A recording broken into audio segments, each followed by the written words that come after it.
Welcome to the Tomorrow's World Today podcast. We sit down with experts, world-changing innovators, creators, and makers to explore how they're taking action to make tomorrow's world a better place for technology, science, innovation, sustainability, the arts, and more. And now, this week's episode. In this episode of the Tomorrow's World Today podcast, George Davison, who is also the host of Tomorrow's World Today on Science, interviews Kean Mervis, who is the general manager of Elysian Brewing, a Seattle-based brewery known for brewing classic and innovative styles since 1996.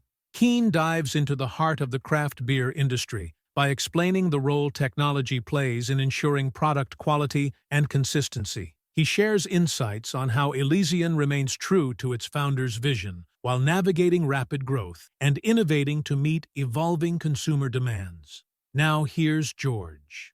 Welcome. Thanks, I'm happy to be here. Well, I was hoping you'll share some of your life story with us today. Yeah, I'm really excited to chat with you and tell some of the stories about how I got here today. Super. So I hear you're the president of the company, is that right?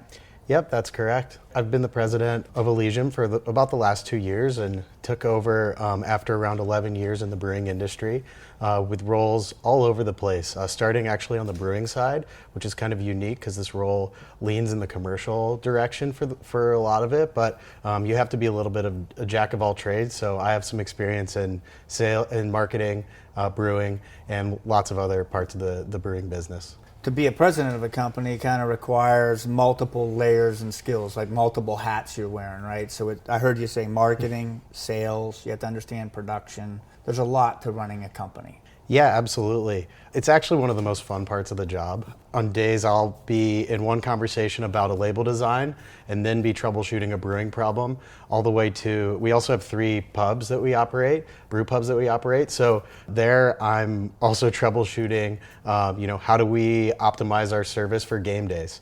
So a lot of really fun conversations, and I really enjoy being able to put my mind in all those different spaces. That sounds good. There's 3 pubs that you have. Are they considered maybe a testing zone for your R&D to see let's see how the audience reacts to this?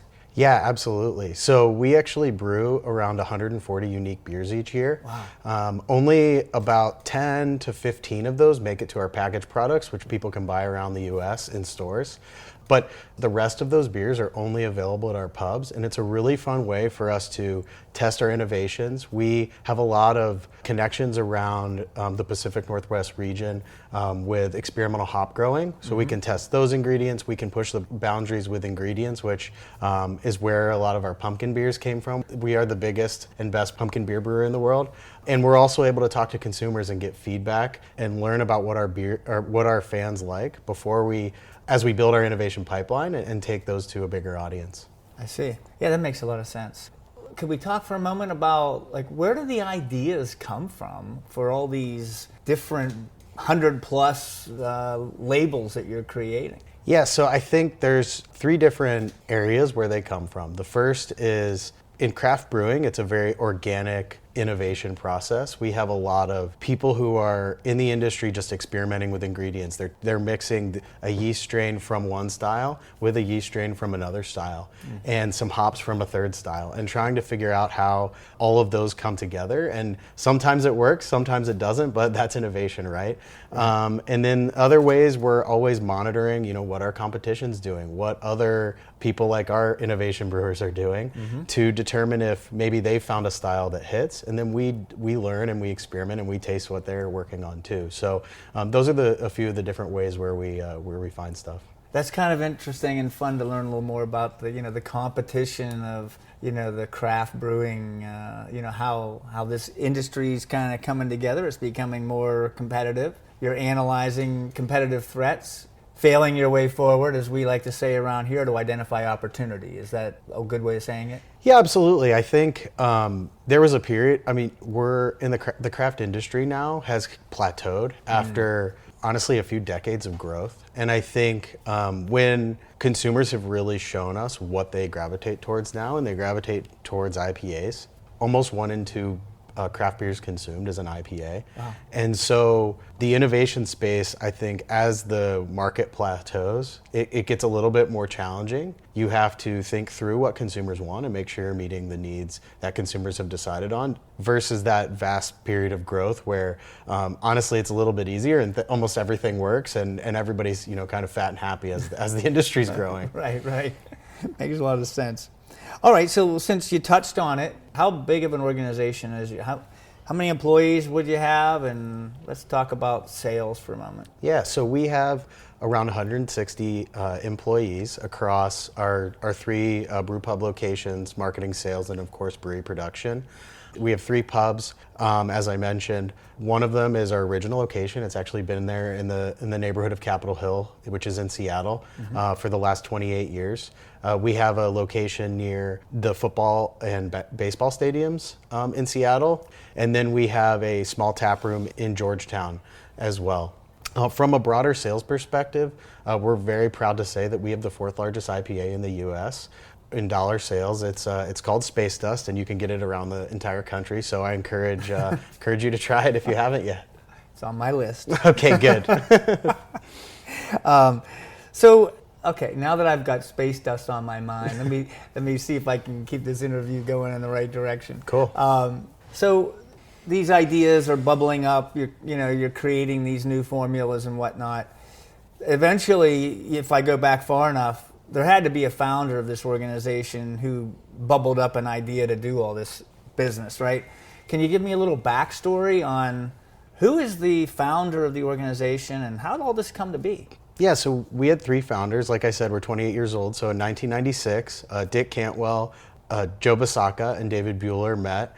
And they were, I think, enjoying some beverages late night, and they came up with this idea to start Elysian Brewing Company. And in 1996 was really the beginnings of the craft beer movement. And we were started as Elysian, so our namesake. It comes from Elysian Fields, which is a place where in Greek mythology, the gods go in the afterlife to enjoy bliss. And that's something that you'll notice in our branding. If you ever see a brand that is mythologic with the name, it's one of the first 10 or 20 beers we made. So Immortal IPA or The Wise, those are 2 of our first 3 beers. And you'll notice on some of our older branding, if you go to one of our pubs, especially our original location, you'll see a lot of Greek columns and things like that are a reference back to those original ideas that the founders had when they started. Interesting. So storytelling, the integration of mythology into the founding of the company is very interesting to me. There are a lot of brands that came out of Greek mythology, words and stories from those days, and they tend to resonate pretty well over time. All right, so we've heard a little bit about the founders. We've heard a little bit about your role as president of the company. The idea of how you attract your employees. If we could chat about that for a minute.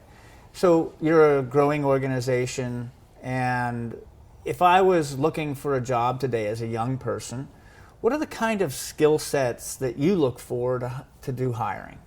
I think one of the special things about working in brewing and working in the beer industry is that you come across a lot of people with passion. And if I take it back to my journey, I studied mechanical engineering in college at Ohio State, and it's not something that I don't know that I expected to be in the beer industry when I was going to school, but I love beer, and I'm super proud that I have what I consider a fulfilling job where I get to wake up and work on something that I'm super passionate about. Mm-hmm. And I think as we've grown Elysian, we've been able to get other people like that who love the craft of what we make. And I think that is one of the first things I'm looking for when we're hiring. So you're looking for that passion. Yeah, and I think that, that builds upon, I think one of the most important things that leads to success. If you don't have passion for what you're doing, I think it makes, doing the work a much more of an uphill battle. Yeah, I agree. It is. And you guys are chasing a dream, right? Yeah. You're growing your organization and chasing it. That's always fun. And having a good team is critical to making that happen. Absolutely. So, how about, people who crafted your way of looking at life, right? It sounds like you went into school, became an engineer, but you've taken a different path. everybody's different. Everybody has a different story to their life. Did you have a mentor or a few mentors that kind of helped you through life to get to where you are? Yeah, and I know it may be cliche, but I think I look back to my parents, and I think both of them were extremely hardworking when I was growing up. And my mom worked at a nonprofit social services agency, and my dad worked in management at a few different companies. And the two things that I think they instilled in me that have gotten me here today, and I try to teach people as I'm growing them as leaders, is the first is integrity. And I think integrity to me is doing the right thing when nobody's looking. And I think that's something that has served me very well. And the second is doing the right thing and treating people really well. And I think we get into tough conversations in business all the time, disagreements, things like that. But my parents always taught me to treat people right no matter what. And I think that both the integrity side and treating people well has led to being able to gain that respect from people. And it's motivated them to kind of follow me and learn from me as a leader. And I don't think I would be here today without both of those two principles operating in tandem. Wow, great principles. It sounds like your parents did a good job. Thanks. I'll let them know. We'll send them a clip. All right, so let's talk about school for a minute, right? But can we walk back, let's say, to your high school days? Those were some challenging days. I know I had a lot of challenges at that time of my life. But, was there an educator or two that you can remember that's kind of special? Yeah, so when I was a junior in high school, I was focusing on pharmacy. So my grandfather was a pharmacist, I think, for 50 or 55 years. And so I got a job at Walgreens, and I was just, stocking shelves as a store clerk, 16 years old, first job. And I think I was struggling to envision that, staying in that industry. And so I started a class my senior year in physics with Mr. Gutekunst from Sycamore High School, shout out. And I really just loved it. It was my second year of physics, and I understood, I started to just gravitate towards it. And after some discussions with Mr. G, as we like to call him, he kind of started steering me towards this path of mechanical engineering. And that's kind of when I made the flip. There was something about the critical thinking aspect of it and the application of math and science. And it was a little bit more tangible than chemistry. And so I think it fit with what I was interested in, and that's kind of what led me to go study mechanical engineering at Ohio State. Yeah, the power that teachers have to influence our lives. When you find that special teacher or two, I reflect kindly on those folks that I had in my life as a teacher too, and they really steer us. Hopefully they found their passion and they just loved to teach us. There were some teachers that, for me anyway, I had a special bond with. My physics teacher was one of those people too. That's awesome. Maybe that's why you're in the innovation space now. Maybe. All right, so let's move like that kind of over to the next area, and that's talk about brainstorming for a minute. Coming up with ideas. How does your team come up with ideas? Is there do you gather and look at challenges or throw around just general ideas? Do you have a group of people? But I think it'd be great if you could share a little bit about how your organization does it. You guys are coming up with all sorts of ideas, I'm sure.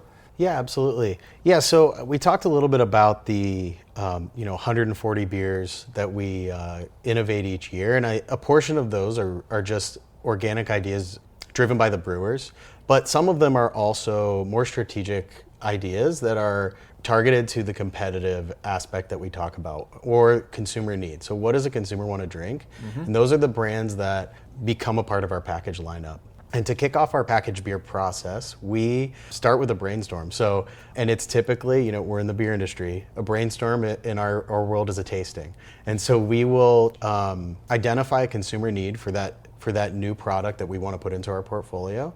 And we'll give that idea to our brewers, and they'll come back with a few recipe options. It takes about a month to make a beer. So a month later, we'll all come together with 3 to 5 different options that they've tried. And then some competitive beers as well. And yeah, we do taste the competition to see how we're stacking up. And from there, it's a group of our marketing teams. The three things that go into a packaged beer innovation are the beer itself, how does it taste, the name, and then from there, the label design. And so the group that's coming up with the name and the label design is there tasting the beers with us, along with the brewing innovation team and the leadership team as well, so that everybody in the company has a voice and understanding of where our brands come from. And so we typically taste those beers.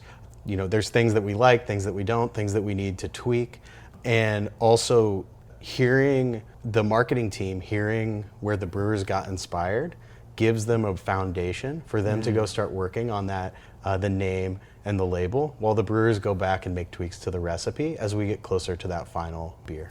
That's great. Do you have artists that are drawing in, let's say, Illustrator and other types of programs? And then are they cooking out concepts that are laid out along with like name design and image design that will help to tell the story? Like, if I'm imagining myself in that meeting, I think that's probably how I'd be seeing myself do it. Yeah, so it's actually something that we're very proud of, is that every label we've designed has been done by our in-house design team since we started. Excellent. And so we use Illustrator now, but in 1996 things were done a little differently. So honestly, you name the art style, we have probably done it in a 28-year history. I think we have like over 800 or 900 brands now that we've worked on over the years. It usually, kind of like any other design project, there's usually a brainstorm specifically about names. What is the artistic direction or concept that supports the beer style and the story we want to tell, like you said. Once we pick a name, then we level it down to a mood board or a couple different mood board concepts. And then once we start liking the direction, we usually end up with 3 to 5 different label directions, and we pick one from there. That's great. So it sounds as though you're working together as a unit. So can we talk a little bit about that word, teamwork? How important is teamwork at getting things accomplished? Yeah, teamwork is everything, and I think as the leader of the organization, my job is really being the conduit for that teamwork. And we just went through an example of how important it is to innovation, but it's just as important to our number one brand. So I talked about Space Dust, but if starting at the beginning of Space Dust, right? Space Dust has been around now for 13 to 15 years. It's one of the largest IPAs in the country. And all that teamwork you talk about makes it happen as well. So just to go through some examples of that, it starts at the beginning with our brewing team. Our brewers make sure that Space Dust tastes just the same as it did 10 to 13 years ago when we started brewing it. There have been some slight tweaks along the way because it is an agricultural product. You have to make sure that the flavor stays the same, and that requires you to monitor the different crops of barley, the changes in hops over the years. So our brewing team and our quality teams are monitoring that to make sure that Space Dust tastes the same today as it did before, and also tastes the same if you drink it in Seattle and drink versus drinking it all the way to Florida. Right. And then from there, making sure it's packaged well. There's a ton of quality checks that we have in place to make sure that the packaged products have a good shelf life. Then I'm going to kind of shift gears a little bit. The marketing team needs to make sure that the story still makes sense. Are we creating the right story as this brand has grown to make sure that the consumers who are our loyal fans are still engaged with the brand? And then, of course, we're working towards recruiting new consumers and new drinkers every day to become a part of the Elysian family. And that's worked for us as we've grown the Space Dust brand. And then finally, it turns over to the sales team, which is kind of our boots on the ground, for lack of a better phrase. But they're in the market, convincing retailers to put it on the shelves, to carry it at bars. And you can see how that is kind of every different area of the business working together to make sure that a brand like Space Dust in its 13th year is successful. Wow. You just covered like the whole gamut there. Thanks. Yeah, it really is. It's something that I think is really special about, we talked about passion, but working across all those different functions, you have to remember that every single person is passionate and is working to achieve their piece of the pie. And I think oftentimes in teams, something may go wrong and there's a lot of blame that goes around, but that person didn't intend for it to happen, and not to use an example, but, if there's a production issue and we can't release a batch of beer because of our quality standards and it delays some shipments, the sales team gets frustrated. And I try to explain to them that wasn't the intent, right? Like, we're all working towards the same goal, and as soon as we have the beer ready and it's up to our standards, we'll get that supply out there. But the sales team would also be making the same comments if it wasn't up to standards as well. So Right. sometimes those are the conversations that I have to have every day to make sure that everybody understands that we're all working towards that same goal. And that's teamwork. Yeah, definitely. And leadership. Well done. Thanks. So, all right, so what story or idea does Elysian strive to get across to the customer? Yeah, good question. So something that Elysian's been doing for the last 28 years is creating delicious beers and unexpected experiences for our consumers. And so that is really where we focus in. Our goal, if you look back to, I talked about Elysian Fields at the jump, but Elysian Fields, this place where the Greek gods went to find bliss in the afterlife. Our version of bliss is a sense of belonging. And so Elysian exists to create a sense of belonging, whether you're having one of our beers with your friends and family that you purchased at a store, coming to one of our pubs, or coming to one of our exciting events like Pumpkin Fest. Our goal is to create that sense of belonging, that bliss that you feel when you're with those who are important to you over a pint of beer. I really love that. Did you come up with that? Yeah, it's something that we've been working on as a team. To go on a slight tangent here, but 28 years is a long time for a company. We've had to be dynamic and evolve as consumers have. And Space Dust in our company grew about 5x in the last 10 years, which is a lot of growth that we've gone through as a company. And so that kind of mission statement or purpose statement is something that we've been working to redefine this year. It's something that we've done forever, but we've had to look ourselves in the mirror after all that growth and just make sure we're still operating in the same way that Joe and Dave and Dick wanted us to when we started the company. That's great. Establish a sense of belonging. Well, that's a good rallying cry there. I think a lot of people would want to join the organization, being welcoming to others. Yeah. Thanks. Yeah.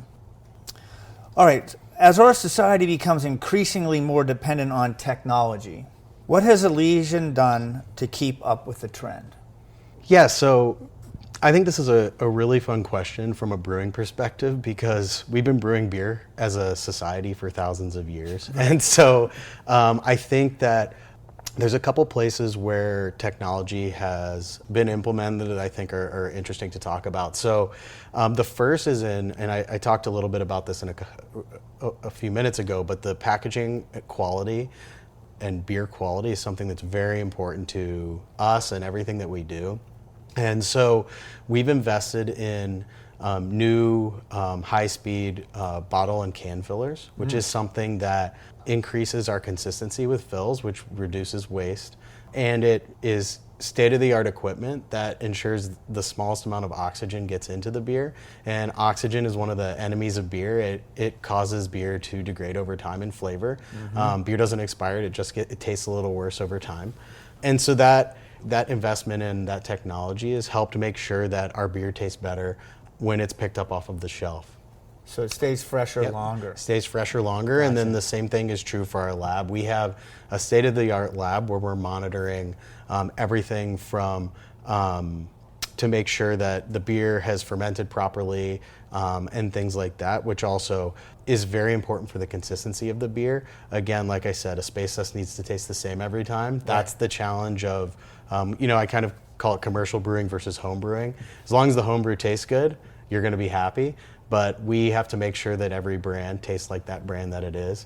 And that's what technology investment does for us. Makes sense. Do you have a commitment to continuous innovation or continuous technology execution? How do you guys position your capital allocations to preserve your the future or frontier? Yeah, so that's a good question. I think it's like anything else. It's the same as I talked about how we're monitoring our competition. We always want to stay up to speed and in lockstep. If there's an opportunity to improve our quality, I think the two number one things that we work on from a production standpoint, first is safety. We want everybody to go home and in the same way that they came into work. And the second is quality. And so as technological advances are made on quality equipment and things like that, we're monitoring that to see how we can implement it and improve the consistency that we just talked about on the shelf for our products. Nice. Okay. And are you guys utilizing AI at all? So not yet. We haven't really delved into the AI. I think just my personal opinion is that I expect AI to become a pretty powerful tool in the future to monitor consumer insights, and I think it will allow us to respond to consumer needs faster than ever before. But at Elysian right now, we're not quite there yet. Well, I think in a roundabout way, you guys are already combining the creative peoples of the world's talents. Like, you hire these people, you're blending, let's say, people who make a ceramic pot with people who paint, with people who create tattoo art, people who cook. These are all like the creative arts, and you're blending all of these types of things in how you're crafting your brews and how you're creating your marketing messages, how you're putting your artwork on your cans. And that's such a powerful, the human mind is so powerful, and from a creative perspective, when you allow people to use their creative energies. And I've seen AI go both ways. It can be a very positive, helpful force while you're brainstorming, but it can also be a negative because you're not really utilizing it in a way that's proper. Because creative people do need to get, credit for their creation, right? Yeah, absolutely. Yeah, and I think to your point, there's something fun. We went through that. I went through the innovation process that we have, and I think you get stacking of creative minds, right? You have the brewing perspective, you have the art perspective, the full marketing storytelling perspective, all kind of melding together. And it'll be interesting to see how AI is able to do that in the future. So you guys have grown. And you got acquired. You have a partner that's a sizable partner that's involved with your company. Which organization would that be? Yeah, so we are partnered with AnheuserBusch, which is one of the largest brewer in the country. Yeah.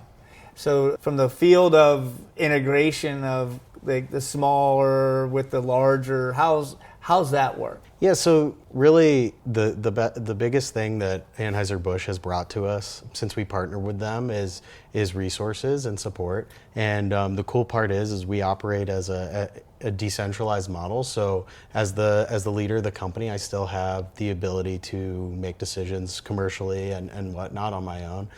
And so that being said, they've invested in our safety programs and our quality programs to make sure that they're up to Anheuser-Busch's standards, right? Anheuser-Busch has been around since the 1800s, and so they have a lot of practice in those spaces. But other than that, I think it's been really a great partnership because they've just let us do our thing and do a lot of the fun, creative stuff that we've been talking about today. Yeah, it's nice to have a partner that can support what your initiatives are, what your mission is, that kind of thing. Absolutely. I think you guys have accomplished a lot in the under 30 years that you've been in business. So I'm sure it was a good boost to the system, right? Yeah, absolutely. It's been really fortunate for them to partner with us, and they've definitely been supportive of the growth that we've had. The idea of the industry as a whole. If you were to look into a crystal ball and kind of look out there into the future, where do you see the industry going? It's been around, like you said, over 1,000 years we've been brewing. If we were to look 1,000 years ahead, what do you think we'd see? So for me, I mentioned the statistic before, almost 1 in 2 craft beers consumed is an IPA. And Elysian has differentiated itself as one of the leaders in the IPA space here in the U.S. If you look at least the early signs from young Gen Z, consumers who are above 21, of course, but in that younger generation, there are signs that they're interested in this non-alc space, and I think a ton of the innovation is going in the non-alc space. And for me, as an IPA drinker myself, the non-alc options to represent that hop character are really not as good as I want them to be, I guess I would say. So there's an innovation called hop water. Are you familiar with hop water? No. So hop water is a sparkling water, kind of like, basically just a seltzer, non-alc seltzer. That's, instead of being flavored with lemon flavoring or lime flavoring, we actually use hops to flavor it. And it's a really, really refreshing, nice way to express that hop character that I love. Elysian has a brand called Odd Water that we launched last year. It's available in Washington and Oregon. So there's my plug. But anyway, I think we're going to see a lot of growth in this non-alc sector. I don't think consumers have decided quite yet on how big it's going to be. But that's one of the trends that we're monitoring really closely. I think we've taken a really nice stab at meeting that need for the hop drinker who wants to moderate a little bit, the hoppy drinker who wants to moderate a little bit. But we're not quite sure yet if it's going to be an unstoppable trend like IPAs are. That's great. Good advances. We got to look into the future. Thank you, Kean. Yeah, thank you so much. Well, everybody, that's another edition of Tomorrow's World Today. Bye now. Thanks for listening to this episode of the Tomorrow's World Today podcast. Join us next time as we continue to explore the worlds of inspiration, creation, innovation, and production. Discover more at tomorrowsworldtoday.com and connect with us on social media at TWT Explore. And find us wherever podcasts are available.